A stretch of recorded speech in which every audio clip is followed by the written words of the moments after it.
Dr. Curry, if you, I mean, Dr. Hughes, I don't know why I keep doing that. My apologies. My apologies. Dr. Hughes, I think it's the confusion of having her in the courtroom. Dr. Hughes, if you need to consult your notes to answer something, let us know that you need to consult your notes. Otherwise, try to answer to the best of your ability.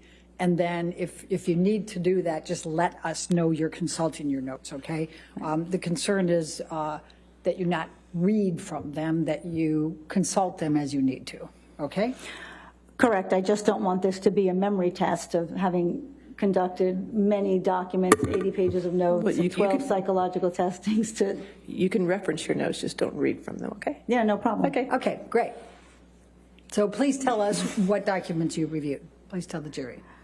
Okay, so I reviewed a number of documents, a plethora of documents, and I obviously won't read them all, but I reviewed certainly all of Ms. Heard's testimony that she gave in her deposition testimony in this case, her deposition or her trial testimony in the UK case.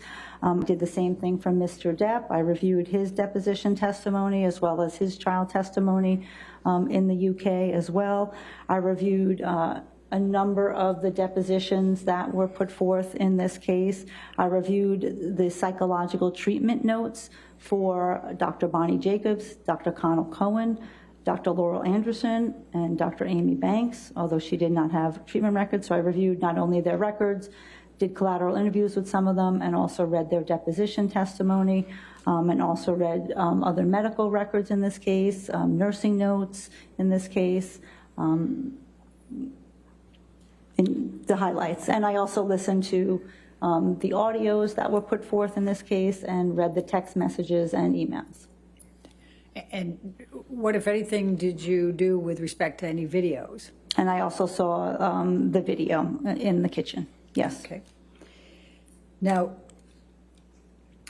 the collateral interviews that you conducted, why did you conduct those?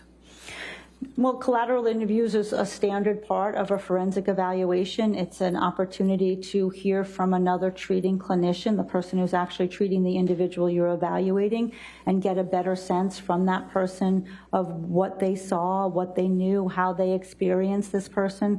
Sometimes our clinical notes don't give the full breadth of what really was going on in that therapy, because the notes are meant to be sort of short and to the point of what happened, who was there, and what was the plan. So it was really helpful to talk to these two clinicians who really were with Ms. Heard throughout the duration of her relationship with Mr. Depp. So they give us sort of a contemporaneous look at what was going on for her emotionally, and then what was she reporting, what was she saying about the relationship to her therapist. And you mentioned the name Dr. Bonnie Jacobs. Please tell the jury who Dr. Bonnie Jacobs is. So Dr. Bonnie Jacobs was Ms. Heard's therapist, and may I refresh my recollection with my notes, Your Honor? She's allowed to consult the notes. If you'd like me to tell the dates. If she's asking me a question, I'm not going to answer. You're right, Your Honor. Yes. May I? Yes, you may consult your notes, yes. Objection, Your Honor. Can we be heard?